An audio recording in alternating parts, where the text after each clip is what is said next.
Hello दोस्तों, study concept class में आप सभी का स्वागत है। आज हम मध्यकालीन इतिहास के बारे में पढ़ेंगे और इसका सही क्रम के अनुसार से देखेंगे कि यह मध्यकालीन इतिहास कहाँ से प्रारंभ होता है और यह कहाँ तक चलता है। तो देखेंगे मध्यकालीन इतिहास का उदय कहाँ से हुआ। तो मध्यकालीन इतिहास, जैसा कि आप सभी जानते हैं, जब भारत में प्राचीन इतिहास का अंत हो रहा था, तब उसी समय भारत में सर्वप्रथम मुस्लिम आक्रमणकारियों ने या फिर प्रथम अरब आक्रमण हुआ था। 712 ईस्वी में 712 ईस्वी में अरबों ने भारत पर प्रथम आक्रमण किया। तो वहाँ से लेके मुगल वंश तक मध्यकालीन भारत तक आते हैं। तो मध्यकालीन भारत में इसे सही तरीके से क्रमबद्ध पढ़ेंगे। आज यह सूचना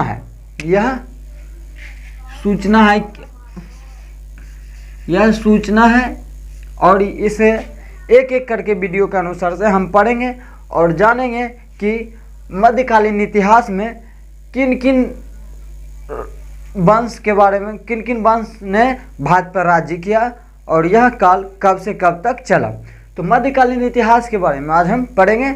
चलो तो देखते हैं मध्यकालीन इतिहास में, जब भारत में भारतीय प्राचीन इतिहास का अंत का समय था, तब भारत में 712 ईस्वी में अरबों ने आक्रमण किया।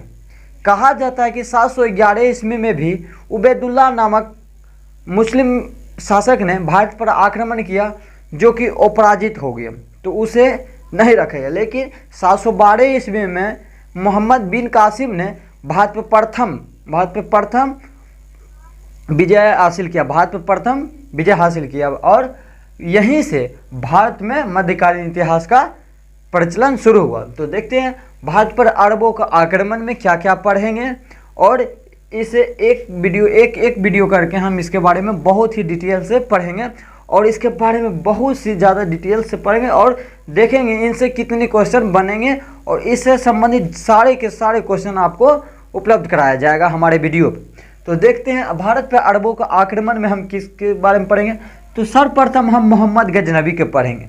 एक वीडियो हम मोहम्मद गजनबी पर बनाएंगे, जो कि मध्यकालीन इतिहास का पहला वीडियो होगा। तो मोहम्मद गजनबी के बारे में पढ़ेंगे, फिर मोहम्मद गौरी के बारे में पढ़ेंगे और इसी साल में जब भारत में मोहम्मद गौरी और मोहम्मद गजनबी का शासन चल रहा था, तो भारत के किसी अन्य क्षेत्र में राजपूत वंश का भी शासन चल रहा था। तो राजपूत शासन का शासन चल रहा था, तो भारत में राजपूत शासन का निर्माण कैसे हुआ, राजपूत वंश कैसे बसे और राज्य किए। तो भारत में जब हर्षवर्धन की मृत्यु हो गई, तो भारत में कोई विशाल सम्राट नहीं बचा ताकि वह पूरे भारत पर राज्य कर सके। तो वहाँ के हर्षवर्धन की मृत्यु के पश्चात उस क्षेत्र में छोटे छोटे राज्यों में या फिर अनेक राज्यों में अलग अलग वंशों का निर्माण हुआ और उसी समय, जिस समय गजनबी और गौरी के शासन काल चल रहा था, तो उसी समय भारत में एक अलग क्षेत्र में राजपूत वंश का निर्माण हुआ। राजपूत वंश का निर्माण राजस्थान में हुआ, राजस्थान और अनेक जिलों में राज्य में हुआ। तो राजपूत वंश में क्या क्या पढ़ेंगे। तो परमार वंश के बारे में पढ़ेंगे, चौहान के बारे में पढ़ेंगे, परलिहाल, सोलंकी, चंदेल इत्यादि के बारे में पढ़ेंगे। फिर देखते हैं सल्तनत काल। तो सल्तनत काल, जब मोहम्मद गौरी का भारत पर शासन धीरे धीरे समाप्त होने लगा और यह अरबी आक्रमण धीरे धीरे समाप्ति के कगार पर आ गया, तो भारत में उसी समय सल्तनत काल का प्रारंभ हुआ। मोहम्मद गौरी की मृत्यु के बाद भारत में सल्तनत काल का प्रारंभ हुआ और सल्तनत काल में मुख्य रूप से 5 वंश हैं जो सल्तनत काल को काफ़ी क्वेश्चन बनाते हैं और इससे बहुत ज़्यादा से ज़्यादा क्वेश्चन एग्जाम में पूछे जाते हैं और इसे बहुत ही डिटेल से भी पढ़ेंगे। तो देखेंगे सल्तनत काल में किन किन वंशों के बारे में पढ़ना। तो सल्तनत काल में सर्वप्रथम हम गुलाम वंश, खिलजी वंश, तुगलक वंश, सैयद वंश और लोदी वंश, यानी सल्तनत काल में किन किन वंशों का बारे में हम पढ़ेंगे, तो तुगलक वंश, गुलाम वंश, खिलजी वंश, तुगलक वंश, सैयद वंश और लोधी वंश के बारे में पढ़ेंगे।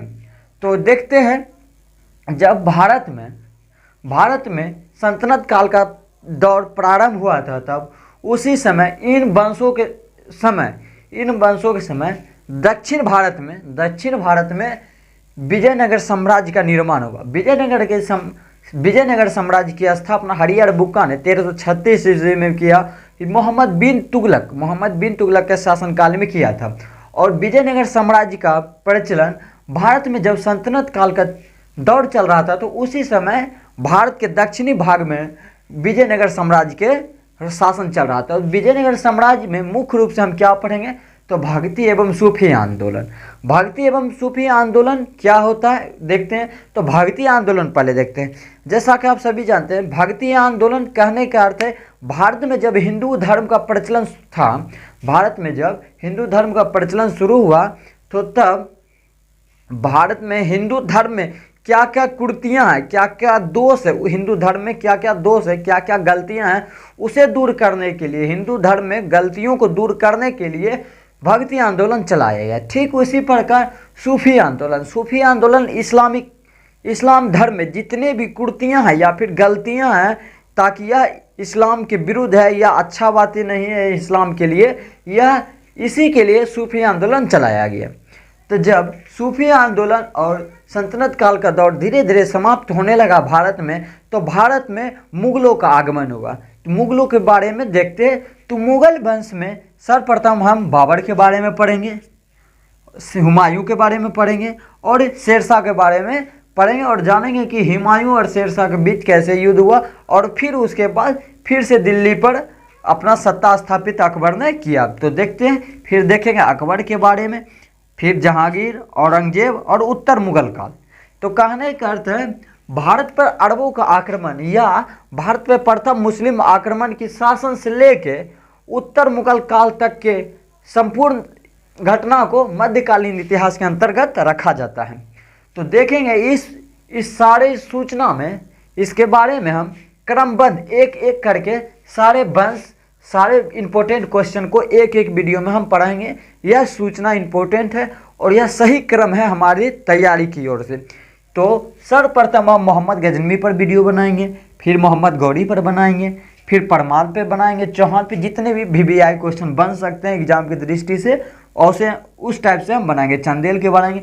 फिर जैसे ही राजपूत वंश खत्म होगा, सल्तनत काल में आ जाएंगे और हम देखेंगे गुलाम वंश के बारे में, खिलजी वंश, तुगलक वंश, सैयद लोधी और सभी के बारे में एक एक वीडियो हम बनाएंगे।